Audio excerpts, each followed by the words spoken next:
Assalamualaikum warahmatullahi wabarakatuh. Perkenalkan nama saya Syahda Abdullah, NRP 16/2022-037. Di sini saya akan mempresentasikan terkait proyek saya untuk EAS Cloud Computing, yang dimana saya mengembangkan sebuah platform e-government berbasis cloud native untuk mendukung SDGs reformasi birokrasi. Untuk penjelasan masalah SDGs yang saya pilih, kita bisa melihat dari latar belakangnya di era digital saat ini. Indonesia tengah gencar mendorong agenda reformasi birokrasi yang sejalan dengan Sustainable Development Goals (SDGs) yang fokus utamanya pada SDGs 16 dengan mengenai Peace, Justice, and Strong Institution dan SDGs 17 mengenai Partnership for the Goals. Nah, dalam konteks hubungan internasional dan diplomasi luar negeri, Kementerian Luar Negeri bersama dengan instansi legislatif seperti DPR RI, Komisi 1 memiliki tanggung jawab besar dalam mengolah data kunjungan kenegaraan Republik Indonesia. Data-data ini tidak hanya bersifat administratif, juga memiliki nilai strategis yang tinggi. Mengikuti MOU, perjanjian kerjasama, komitmen investasi dari negara mitra, hingga realisasi dan investasi tersebut. Nah, untuk demo aplikasinya di sini saya sudah menyiapkan. Untuk aplikasi ini sebenarnya adalah datang dari proyek yang saya kerjakan juga realnya, yaitu proyek yang didatangi dari tenaga ahli fraksi DPR RI bersama dengan tim bisnis saya, yang dimana untuk data-data yang ada saat ini itu dummy karena data realnya bersifat konfidensial. Kita bisa coba masuk dulu ke aplikasinya. Nah, di sini itu ada beberapa modul yang nanti bakal dikembangkan. Cuma yang sudah dikembangkan itu adalah dua modul. Pertama adalah modul media dan komunikasi dan modul komisi 1. Untuk modul media dan komunikasi itu kita bisa melihat ada hukum korupsi, pemberantasan korupsi, kemudian ekonomi rakyat seperti koperasi desa, melihat pemetaan koperasi desa yang ada saat ini di Indonesia. Nah, cuma kita fokus dulu terhadap komisi 1 yang sudah berjalan. Itu adalah adanya 4 menu, yaitu kunjungan presiden, legislasi, pengawasan, dan anggaran. Nah, khususnya untuk di kunjungan ke presiden ini, kita bisa melihat total kunjungan, total komitmen investasi, total PKS dan juga jumlah MOU yang ada. Sini juga ada data tren total aktivitas, kemudian proporsi sektor prioritasnya. Nah, untuk data rekapitulasi yang ada ini dari kunjungan presiden, contohnya bisa dilihat di sini semua data-data dummy yang sudah dibuat. Kita juga bisa mencoba untuk menambahkan data lagi. Saya contoh memilih tanggalnya dan memilih negara tujuannya juga. Ini fact check untuk URL yang ada. Dan juga data investasi dalam dolar, jumlah MOU, jumlah PKS, dan juga kategori sektor. Nah, di sini juga kita bisa mengunggah dokumen pendukungnya. Di sini kita unggah.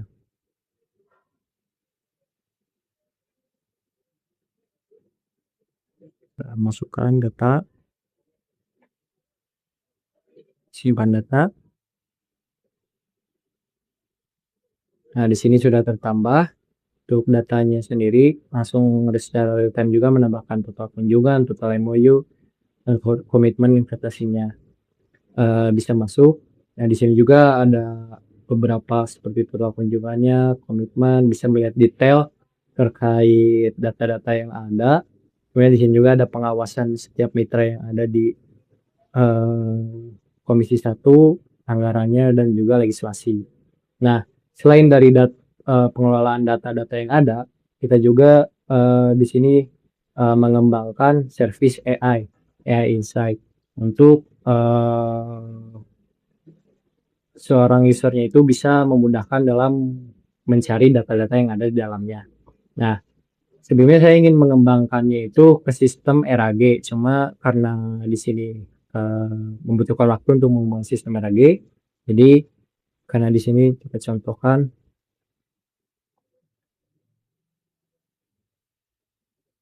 Nah, karena belum ada masuk data, tapi untuk penggunaannya sudah bisa. Contoh misalnya Ini kita menggunakan API Google, bisa memilih tipe-tipe modul AI-nya juga. Di sini sudah terjalan untuk AI Insight-nya dari data-datanya juga sesuai dengan modul AI Gemini 2,5 Flash. Nah, untuk penjelasan arsitektur dari cloud-nya itu tersendiri, kita lihat di sini di README GitHub saya, itu adalah seperti berikut ini, yaitu saya menggunakan sistem multi cloud arsitektur. Untuk pertama browser masuk dengan HTTPS. Di sini CDN layernya itu saya menggunakan Cloudflare CDN. Dan di sini sudah proxy untuk HTTP-nya, jadi sudah aman. Yang tadi sebelumnya bisa kita lihat di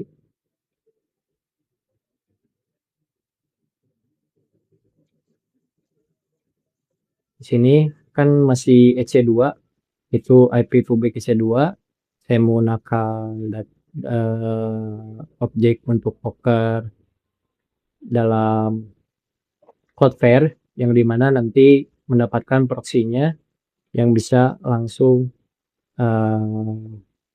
secure untuk websitenya. Nah, lanjut kembali ke penjelasannya.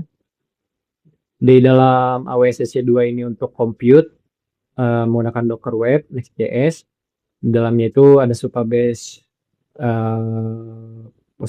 SQL dan database VPC, kemudian cluster R2 bucket untuk object storage, dan juga Google Gemini API untuk AI service VPC-nya. Nah, komponen wajib cloud-nya yang ada untuk front-end-nya itu saya menggunakan Next.js 16 App Router plus SSR-nya untuk providernya AWS EC2, dan backend-nya juga Next.js API Routes menggunakan REST dan sesuai dengan provider yang sama. Nah, untuk database ini PostgreSQL via Prisma RM ini menggunakan Supabase.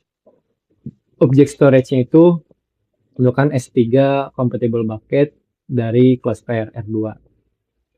Dan Docker containernya yaitu multi-stage Docker file compose untuk Docker Hub dan CHGR-nya. CHCR-nya. Dan CDN-nya itu saya menggunakan HCS dan DDoS protection dari Cloudflare. VPC-nya juga segmented network subnet dari AWS VPC, dan AI service-nya itu menggunakan Gemini 2,5 Flash dan Gemini dari providernya itu Google AI. Nah, untuk fitur-fitur unggulannya itu tadi yang bisa dilihat seperti manajemen data, dashboard analitik, AI insight, dan untuk tech stack-nya itu di sini bisa dilihat untuk data-data secara detail tech stack-nya, kemudian cara menjalankannya juga ada di README untuk langkah-langkah deployment-nya. Nah, sekarang saya mencobakan untuk integrasi AI-nya. Di sini untuk struktur proyeknya. Nah, ini ada dokumentasi AI. Nah, dalam dokumentasi AI ini modelnya itu menggunakan Gemini 2,5 dan Gemma 4. Kemudian arsitektur AI modulnya itu menggunakan chat interface, model sektor, dan PUM. Kita SSH connection ke Next.js server API route kita dengan post API AI chat untuk request model, kemudian create user dan build chat history menggunakan Google AI SDK, dan string linknya itu masuk ke SSH stream to browser untuk mendapatkan chunk dan DOM-nya. Lalu berparalelkan dengan memasukkan Supabase PostgreSQL dan Google AI Platform. Nah, untuk penjelasan CI/CD bisa dilihat di sini juga.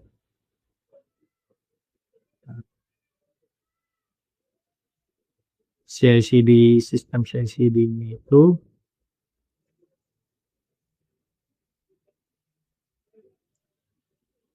Nah, untuk CI/CD pipeline-nya itu otomatis menggunakan GitHub Action dan berjalan setiap kali ada push ke branch main.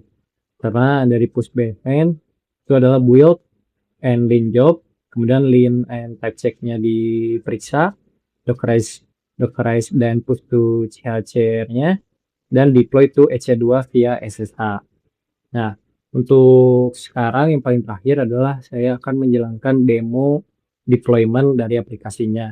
Kita contohkan perubahan dari tenaga ahli DPR RI, kita contoh hapus tambahkan tanggal 2025 di halaman sign in-nya sebagai contoh untuk melihat apakah berhasil untuk deployment-nya atau tidak.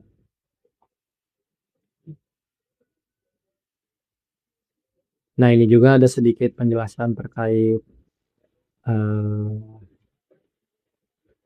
prismanya dari database-nya cukup kompleks. Kita lanjut. Sini saya akan menambahkan 2024 sampai 2029 ini deh. Kita share. Nah, di sini coba kita menambahkan. Bentar.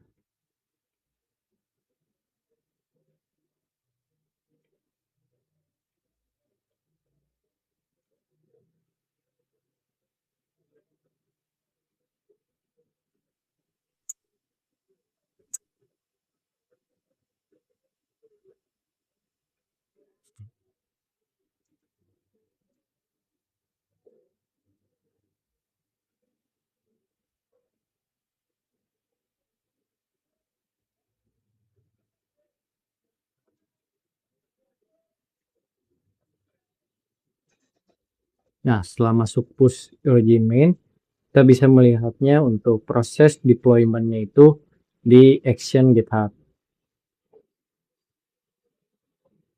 Di sini di action GitHub untuk demo deployment. Nah, untuk tahapan-tahapannya tadi yang saya jelaskan di CI/CD-nya itu, pertama untuk deploy.yml-nya itu membangun build dan link-nya, kemudian dockerize dan push image, dan deploy cloud to VPS.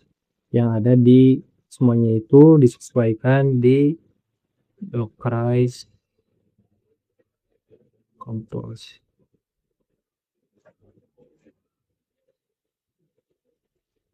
Docker compose YAML yang dimana di sini menghubungkan semua data SDG bucketnya, bucket datanya secara detail.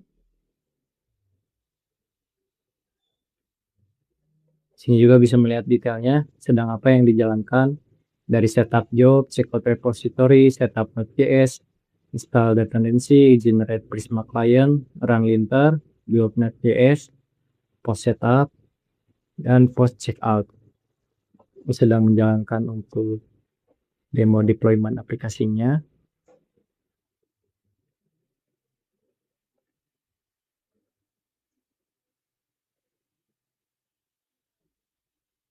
Setelah build and link beres, masuk ke proses dockerize dan push image.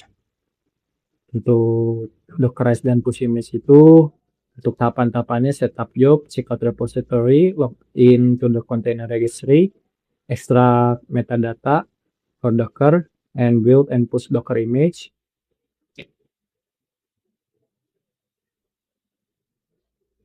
Selanjutnya setelah itu masuk ke post build and push Docker image, post log in the container registry, post checkout repository.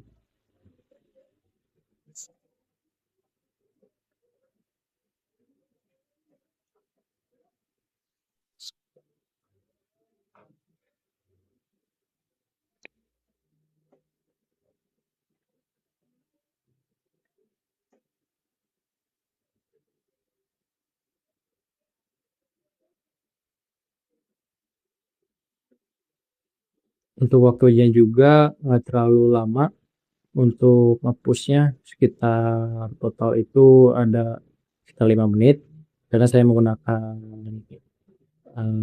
Docker ignore dan git ignore untuk file-filenya supaya lebih mudah untuk pengembangannya.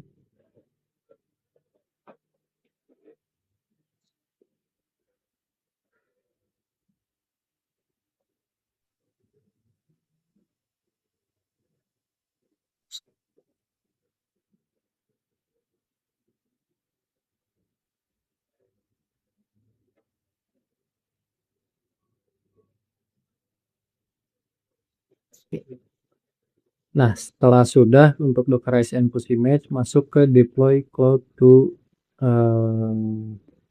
VPS untuk membuild Apple Boy, SSH-nya dan SSH to cloud server and deploy.